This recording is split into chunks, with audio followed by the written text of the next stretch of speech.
அருட்பெருஞ்சோதி அருட்பெருஞ்சோதி தனிப்பெரும் கருணை அருட்பெருஞ்சோதி. எல்லா உயிர்களும் இன்புற்று வாழ்க, வள்ளல் மலரடி வாழ்க வாழ்க.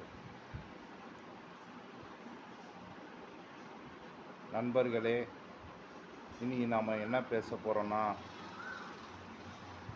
எல்லா உயிரும் இன்புற்று வாழ்கன்னு வள்ளல் பெருமானார் சொல்லியிருக்காரு.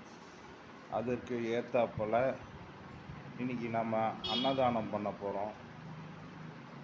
எல்லா உயிர்களும் இன்புற்று வாழ வழிவகுக்கிறதுக்கு நாம் அன்னதானம் பண்ணுறோம்.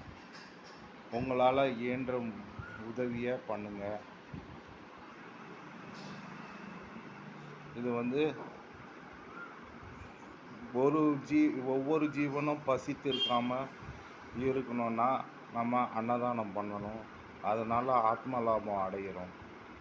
வள்ளலார் என்ன சொல்லியிருக்காருன்னா, ஒரு ஜீவன் கூட இந்த உலகத்தில் துன்பப்படக்கூடாது, எல்லா உயிர்களும் இன்புற்று வாழ்கன்னு சொல்லியிருக்காரு.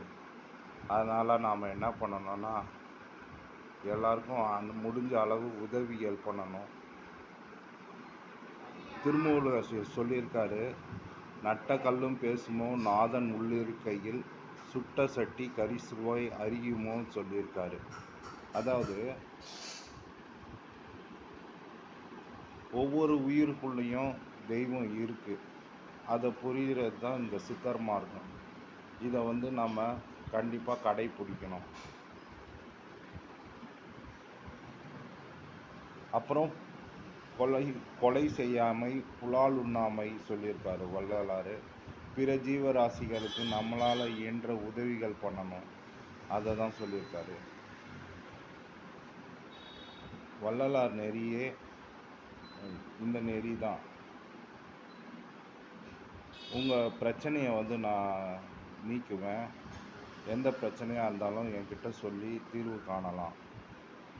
குருவின் திருவருளால் உங்கள் பிரச்சனையெல்லாம் தீர்க்கப்படும். அருட்பெருஞ்சோதி அருட்பெருஞ்சோதி தனிப்பெரும் கருணை அருட்பெருஞ்சோதி. எல்லா உயிர்களும் இன்புற்று வாழ்க, வள்ளல் மலரடி வாழ்க வாழ்க. கொல்லா நெறியே குருகளின் நெறி